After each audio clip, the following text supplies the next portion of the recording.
Is this working? I, I hope you can hear me. I hope this message reaches someone. This important choral message about singing. It. I'm okay.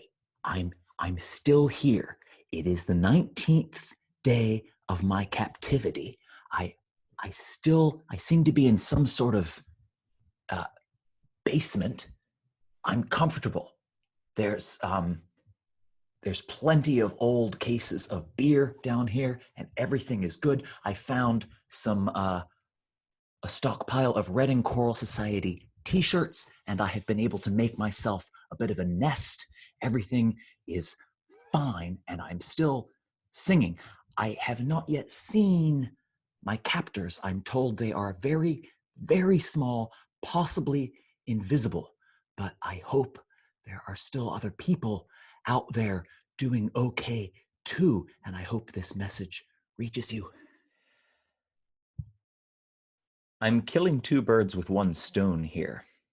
What you're observing over these videos is not only a rehearsal for you, but an elaborate project to convince Robin that I need a haircut badly enough for her to give me one. Well, I'm glad you're watching. I miss you. I miss our Tuesday nights. These continue to be really uncertain times. We're all watching everything develop, and we're all dealing with our own routines. I'm just really glad you're tuning in right now, and that makes me feel a little better. So thank you. You may have seen recently that the news about a chorus in Skagit County has gone mainstream. I'd actually heard about that the weekend after. It's hitting pretty close to home for me because Susie and I had been talking about whether or not we should rehearse that last rehearsal, and based on the data we saw, we had some reservations, but we figured we would go ahead as best we could. And that was the very same night that that chorus out in Skagit County rehearsed, and it turned out that through meeting they ended up spreading the virus to each other pretty dramatically. That's now in the news if you haven't come across it. That's certainly shaken me to see that in the mainstream news, but again, the very weekend after, I was starting to see rumors in some of my musical circles about a couple of incidences of choirs where some cases had turned up shortly after a choir rehearsal among the choir members. So I'm just so glad that that we played it as safe as we knew how to, and that as far as I can tell, we haven't spread the virus in our chorus, and you guys are all okay. Based on the way things are going right now, I just think that statistics are against us in terms of whether or not someone in the Reading Choral Society or someone impacted by us comes down with the virus. Just as a little personal note, I have some family members who are suffering mild symptoms. Everything seems okay. I have some musician friends who are also suffering mild symptoms. I don't know anyone who's been to the hospital for this, but it's touching so many people. And I'm just thinking of you all and the friend and family circles that you have that are dealing with this sort of thing. As you've heard me say before, my reaction as a musician has always been to sing, and I have the various reasons that I can back that up, but that's no surprise to you. So here we are again on a Tuesday night, practicing our choral distancing. Now, you also have probably heard the news about the Verdi Requiem.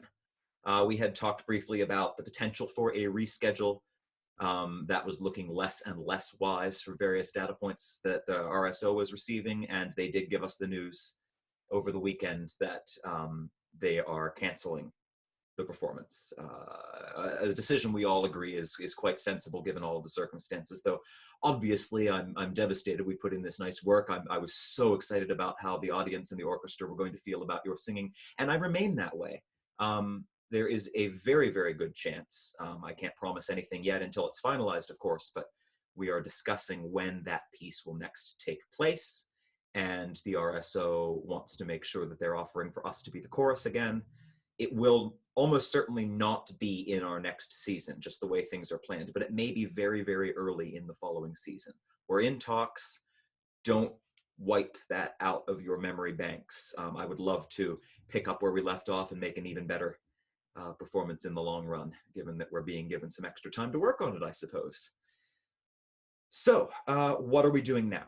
I would like to take advantage of the rehearsals we have through April. We do have some of our grant funding, some of our other funding. We're going to be struggling to try and put all that together as an organization, of course, but we're continuing to do our best to employ our musicians and take advantage of the time we have now. I know you're at home. Some of you probably busier than you were before.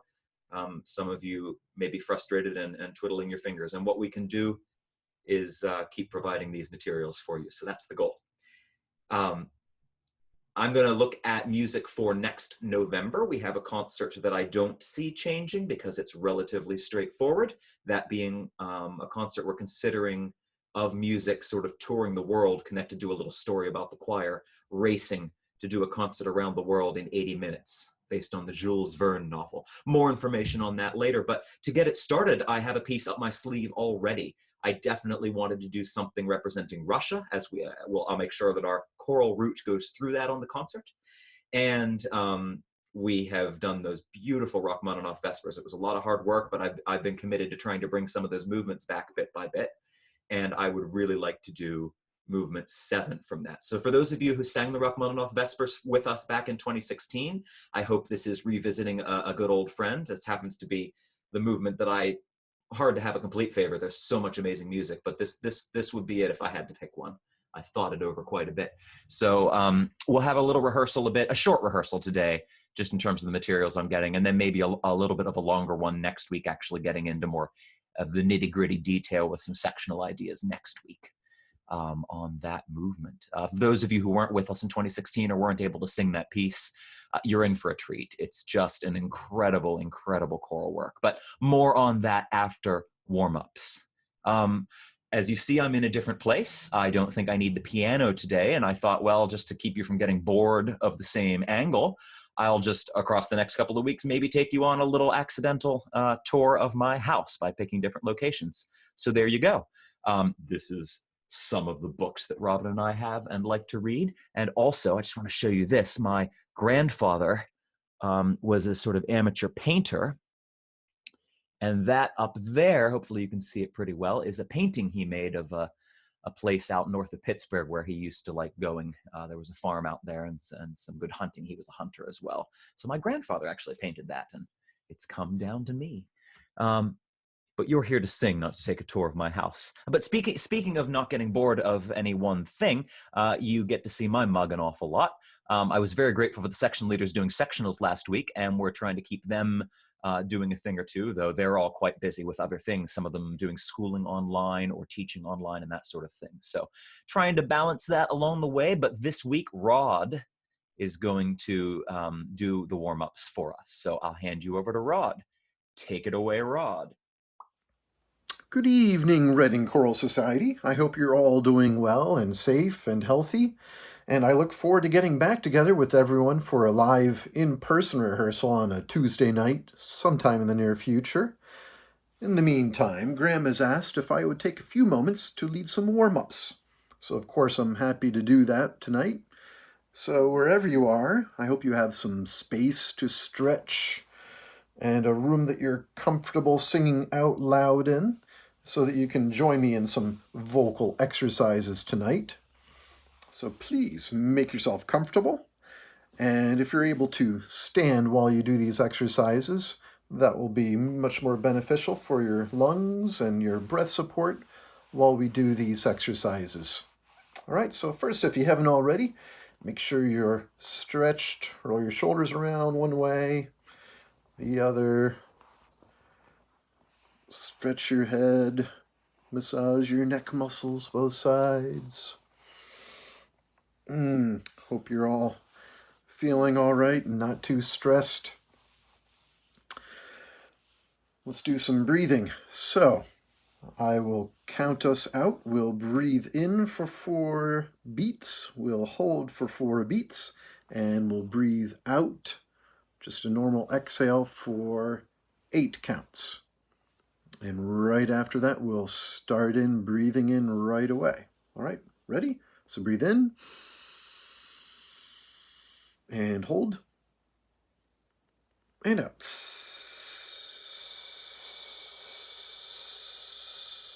And in and hold This time, exhale. Right, good. So, of course, I hissed instead of just doing a normal exhale the first time. Whatever you did, that's fine. Let's do it again. This time, as we exhale, we're going to pulse it out. So, we're trying to keep the breath support fully supported down below, not up here in the chest, but breathing deeply. All right, ready? Breathe in and hold, and we're going to pulse it out. Ready?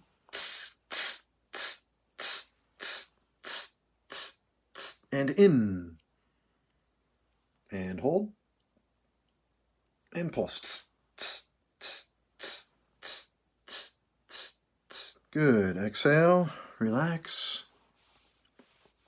Great. All right. Now, let's do a couple of yawn sighs. So it's feeling like you're going to yawn. And as you exhale, so letting your voice go down as low as is comfortable. Starting as high as you can in your voice. So breathe in, yawn.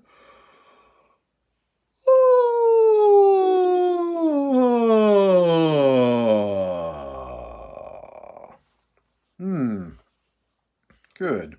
Let's try one in reverse. So we'll start low and go as high as you can. Ready? Breathe in, yawn.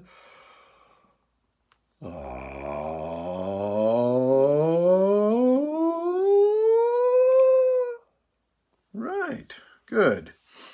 Okay, let's do some lip trills.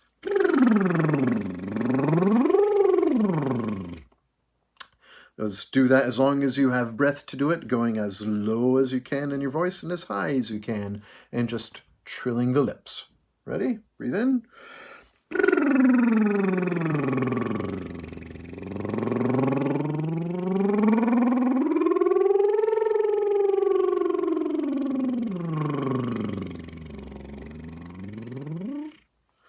Right?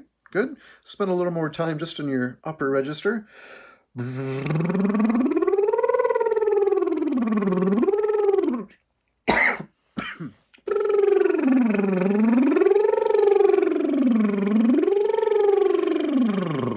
Great. Now let's put that to some pitch. We'll start about here. And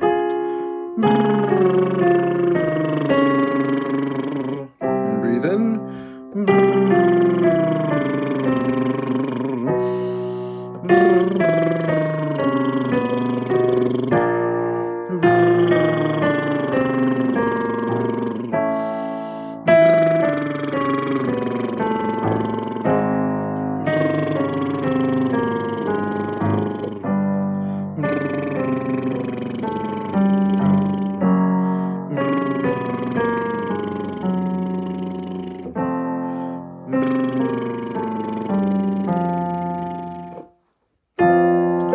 Right, so now we'll do a mellow exercise. Sounds like this.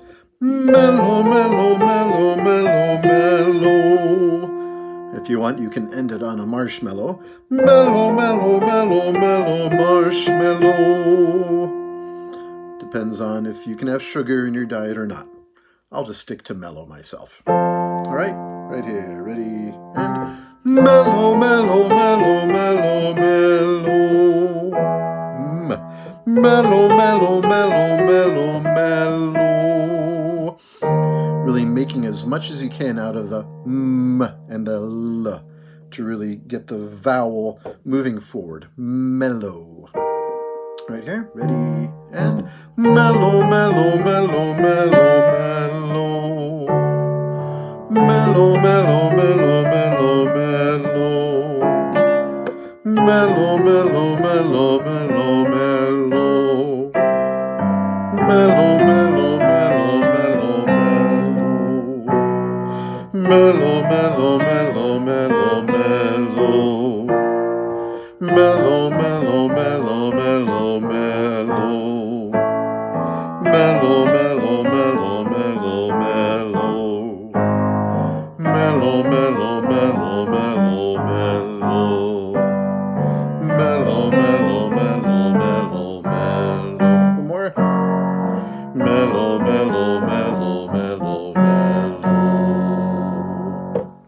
Great. Let's relax the larynx a little bit. Let's do a nice light octave slide. Starting here. So this is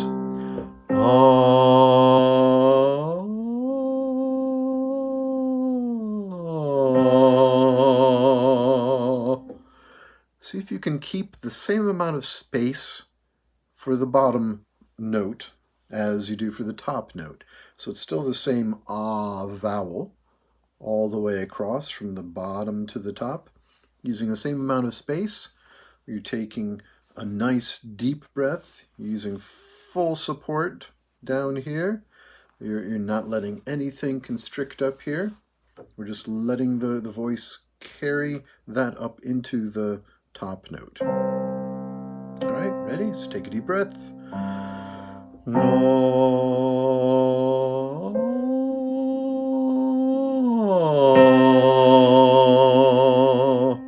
Great. And when you come back down, can you come back to a full, nice, full sounding forte?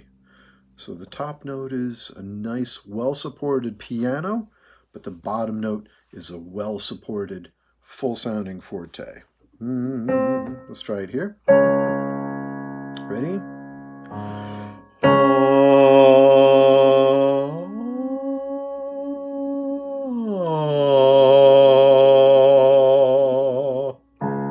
Great. And here?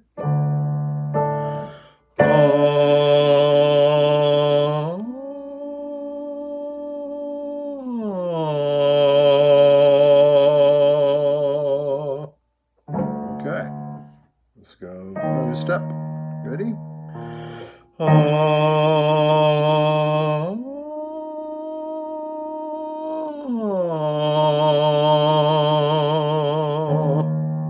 Another.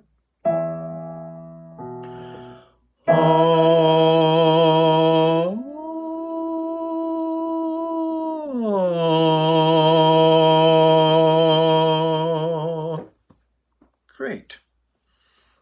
Let's use that same ah vowel. So getting that ah vowel to really project forward rather than coming back into a dark vowel, ah, we're going to try to bring that forward. So nice bright ah, ah, a very Italian ah. So something that helps, and I know Graham did this with us a few weeks ago, something that helps that vowel to come forward is if we start it with a little bit of NG kind of a feeling in the back of our mouth, in the back of our throat, the nasopharynx, if you will, so that so like the ending of the word sing. In fact, you can even start this by singing the word sing and then open up to an ah, like this. Sing ah. Ah, nice bright ah, but not oh, not back and dark. I hope that sounded different on the video. So a nice bright ah. I'm just going to start it now on a on the NG sound. So we can start right there and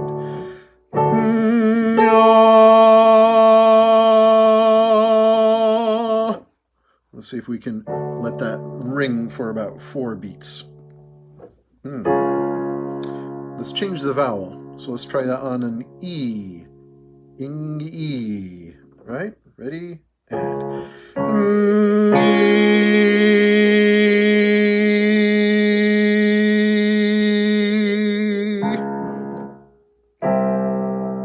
how about an O? Ing, O. Nice round O. And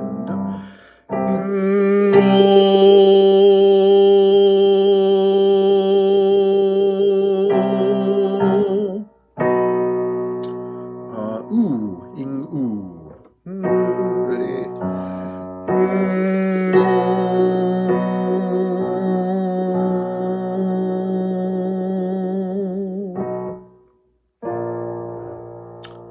Back to ah. And really, really, really check yourself and make sure you're feeling like you're singing a full forte, bright ah. All right? If there's anybody else in the house, you want this to be almost like the other person in the house is going to tell you, hey, can you keep it down? That's a little too loud. That's a good sign because your voice is really projecting. Let's try that. See if somebody walks in on me and tells me to quiet down. All right, on an ah, ready? And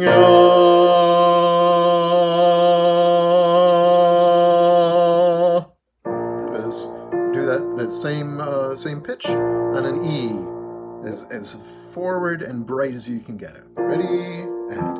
And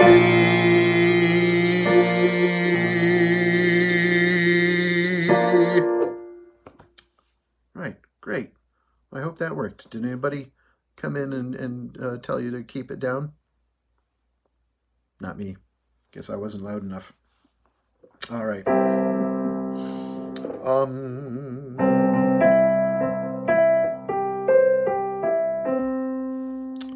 So I would like us to do tippy tippy tee, tippy tippy tay, ta to tu. All right, so if you're keeping track, it's tippy tippy tee, tippy tippy tay, ta to tu. All right, let's slow that down a little bit. It might have been a while since we've done this one together. 1, 2, 3, 4. Tippy tippy tee, tippy tippy tay, ta to tu. So, lots of T's here, so really use that t to give you enough air to let the vowel fly out after it. It's tippy tippy tee, tippy tippy tay, ta to tu. All right, nice open vowels. Let's try that again, and here. 1, 2. Tippy tippy tee, tippy tippy tay, ta to tu. Now let's see if we can keep those ending notes very nice and smooth and legato. Ta to tu. In fact, just sing those last few notes with me. Very nice and smooth like this. Ta to tu. So we're still making something out of the T, but we're letting the vowel connect between the notes. Ta to tu. Let's do it right here again. 1 and 2. Tippy tippy tee, tippy tippy tay, ta to tu. Again, here, ready, breathe. Tippy tippy tay, tippy tippy tay, ta to tu. And if you're using enough breath support, you might be able to do all that in one breath. Let's do that again. Same spot. Try it on breath. 1, 2, 3. Tippy tippy tee, tippy tippy tay, ta to tu. Good. And one more, please. Ready? Tippy tippy tee, tippy tippy tay, ta to tu. So, we just finished that exercise with an E flat major chord. Now, if you would like to keep on going, by all means, please continue that exercise until you feel that your vocal cords have stretched as much as they need to be fully warmed up. But for now, I'm going to pass you all back off to Graham so that he can finish the rest of this virtual rehearsal. And I sure hope we get to see each other and sing with each other live in person real soon. But till then, sing on. Thank you, Rod. Now, the Rachmaninoff All Night Vigil is a fantastic piece. It's a little over an hour long, depending on the tempos you take, and we're only going to do one movement in our November concert, movement 7, which is about 3 minutes long. That'll probably be the average length of the different songs we sing as we work our way around the world in 80 minutes. It is an amazing movement, though. As I mentioned, I think if I had to pick one, it would probably come down to this movement. There's so much involved in it. But first, a little bit about the Vespers. Rachmaninoff composed them relatively rapidly in 1915. At that point, he himself was no longer attending church services as a personal choice, but one of his major composition teachers had been a church musician and had taught him a lot of the traditional Church Slavonic chants, and helped him develop a real appreciation for the beauty of church bells, both of which have a lot to do with this whole piece and this movement. This movement, Movement 7, is the 6 Psalms, Chestopsalnie. That's another title for it. And working through it backwards, there are 3 elements that I think a listener and singer can really appreciate about this movement. The third part of it, the final page, is this beautiful, soft, simple, vertical hymn. Everyone's moving very slowly at the same time, kind of like a slow, soft hymn that you might sing. The middle section of the piece is all about Rachmaninoff's obsession with bells. You can see this throughout his music. In fact, he wrote a choral symphonic piece called The Bells. I'd love to do that someday. It's actually based, I just learned, on an Edgar Allan Poe poem. So there you are. Yeah, he also, you see bells through all of Rachmaninoff's writing, and this movement in particular of the Vespers has the choir acting like bells. The sopranos ring, the tenors ring, the sopranos ring, and it goes back and forth until it builds this great crescendo right before that hymn I mentioned in the third part. And then the first element of the piece is that it's based on a Znameny chant. Znameny chant is one of the old sort of Russian liturgical chants, and it actually has its own form of notation. I want to show that to you right now. This is what a Znameny chant notation looks like. It's a different chant than the one from Movement 7 here, but you can see the words. I'll try and flip my mouse here. There's the big K there at the beginning, and then you can see down below, this is the line of the text, syllable by syllable. Those are the Cyrillic letters of the alphabet. And then up above it, these little black squiggles with the little red marks in them, that's the actual music notation that was developed in accordance with the development of this chant itself. Whoa, don't worry, we're not going to read that. I'm just giving you a little bit of sort of music appreciation background here. Yeah, so why is Graham having us learn Church Slavonic? I know there's always this question of, shouldn't we just sing something translated into the language that is our native language and our audience's native language? Particularly in this around the world tour we're going to take, I just think it's so fascinating how connected language is to music. There is music in the poetry of the different sounds that we make. And when the composers were writing music to particular poems, the really great composers were listening to the poetry in those words and being inspired by those actual sounds. So while I think you gain a lot in terms of meaning, and certainly in terms of ease by translating it into your own language, from a purely musical standpoint, this is just the sounds that are being made. You do lose something. And I would like to do this piece in its original language. The language is called Church Slavonic. You may think of a lot of what's written in Russian church music as being Russian, but actually, I don't know if you know sort of how Latin and Italian are related. Italian is a modern language that's spoken today that's sort of derived from Latin. There are a family of languages in Europe that are derived that way. Just like in the Eastern Europe, the Slavic languages are derived from Church Slavonic. So you can think of Church Slavonic and Russian as a little bit like Latin and Italian. At any rate, this whole piece is in Church Slavonic, and I'm going to do a little bit working with you on the pronunciation now. Let me share up. The first element is that the piece is based on the Znameny chant, and so even though the basses sing very little of it and the tenors a little less, I'm going to introduce this to everyone, and we'll just work on the pronunciation of the first part. I'll focus on the final page next week. So this is the first half of the piece. It's sung over and over again, so well worth spending some time on. Here you go. You can see now, I hope, the chant itself. And there's a little transliteration system. So let me introduce you pretty quickly here. This is not the actual music you're singing. This is from the appendix of the Rachmaninoff Vespers, where they list all the original source chants. And I thought it was the easiest way to deal with it. So you see here the music notation. And I'm going to ignore that for the moment. Down below it is actually what we sing. That's a transliteration system that this editor came up with so that we can make sounds based on our alphabet that might be somewhat instinctual. And then down below that, you see the actual original Cyrillic. That's the way it looks written in church Cyrillic with the different letters. But I'm not going to go there. We're just looking at that upper line of text. As you can see, I've got a little X for my pointer. I don't know what you're seeing, but there I'm sort of circling the beginning of it.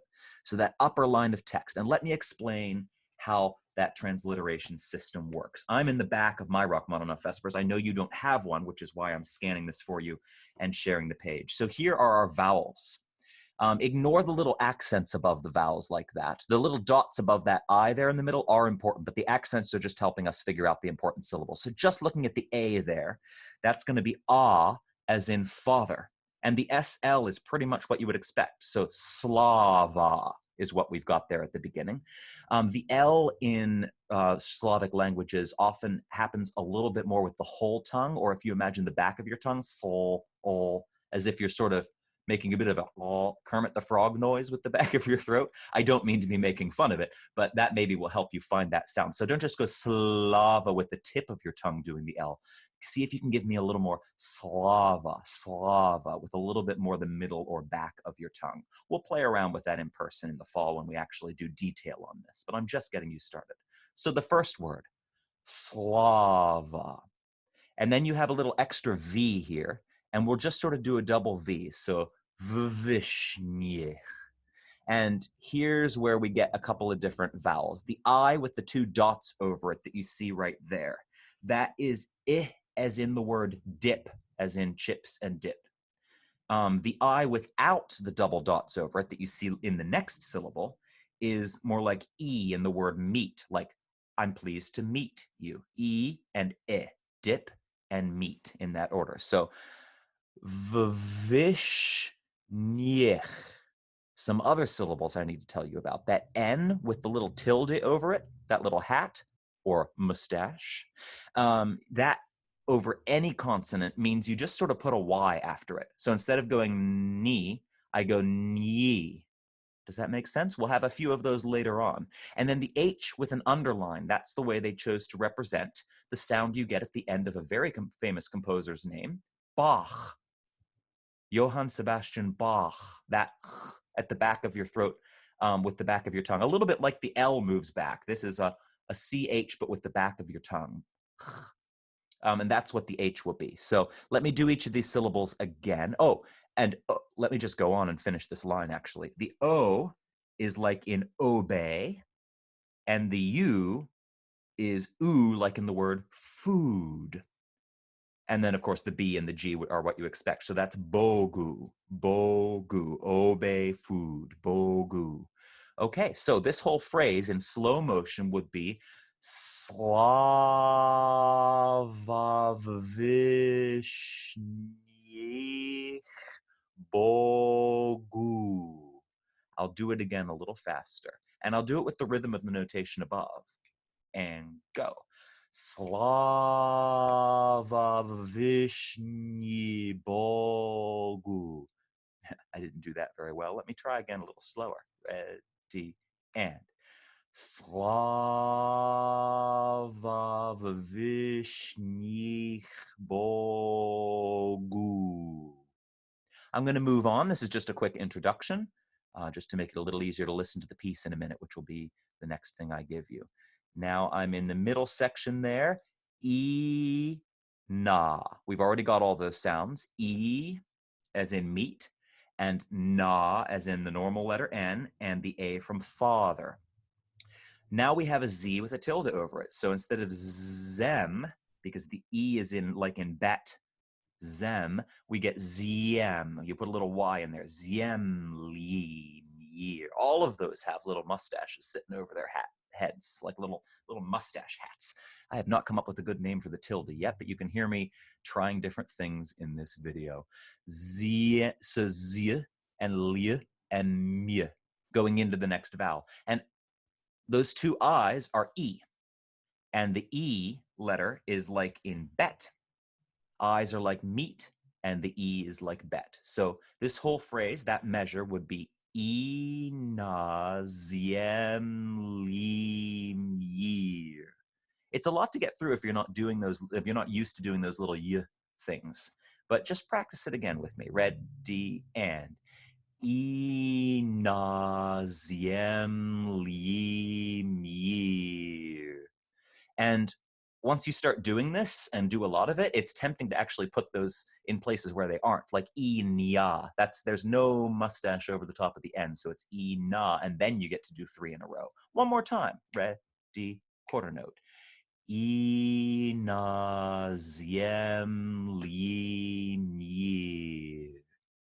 And then the final measure, which is a long one, the CH sound. I'm just double checking it right now in my book, but I believe it is che. The E is, oh, excuse me, the E is E in like in bet, so it's che.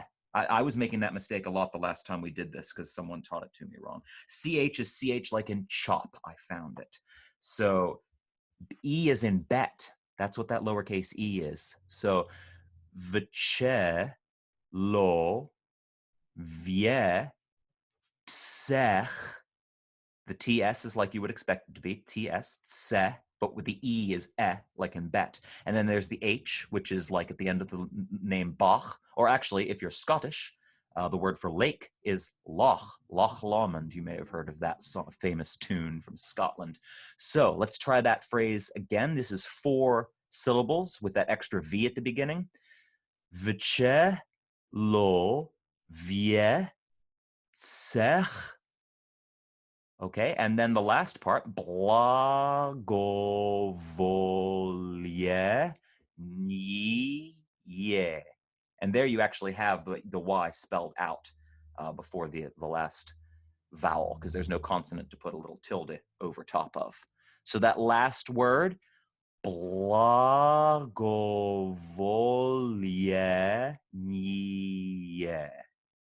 I have to be careful because when I first sang this piece, I was taught to do the E's, the lowercase E's, a little bit more like we have them in English. So sometimes they were A and sometimes they were depending on the context. But I have since learned that they are all So I need to be careful about that. The first time I may be making some mistakes here and there. All right, so that's the whole line. I'm going to go through the whole line one more time from the beginning. Slava Vishniech Bogu Inaziem Limir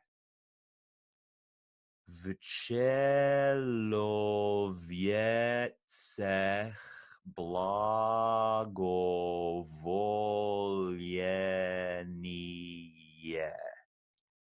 And once we're actually working on this, I'll get some recordings by native speakers. We actually had a wonderful local choir director who himself, I don't know if he was Russian or Ukrainian, but he was native speaking this sort of language group, and he was very helpful. So maybe we can get Dimitri back to give us a little workshop in the fall if these restrictions are lifted.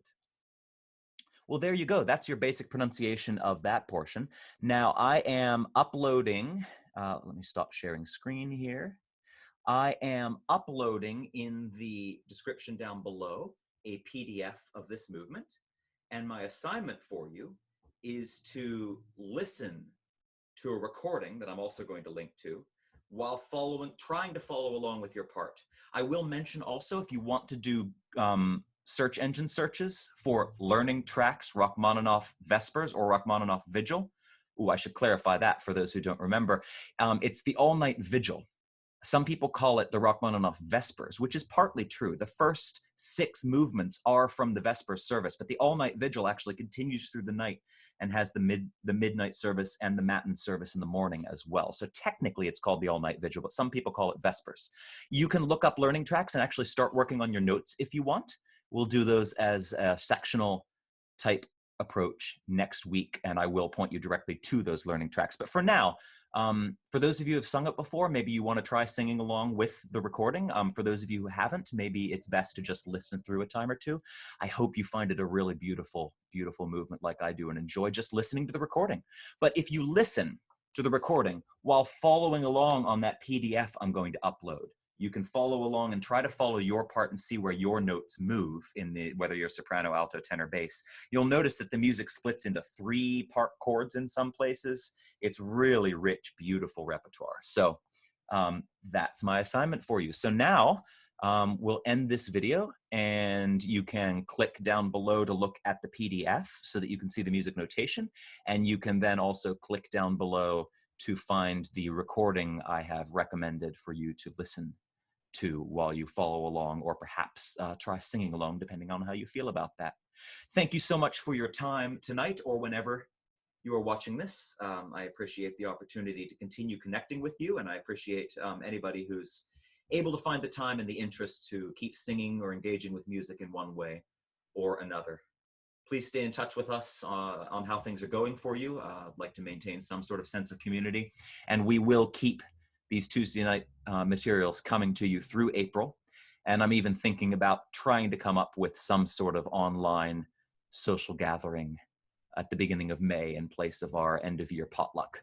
I know technologically that's going to be quite a tangle and it won't work out for everyone, but I think it might be quite a benefit to those of us who do manage to take part to at least try to put something together. So we're thinking of all sorts of things to do to keep ourselves active and keep ourselves engaged and connecting with each other. And I just hope you are safe, as comfortable as you can be in these trying times, and that you'll stay in touch with us. Take care. Till next time.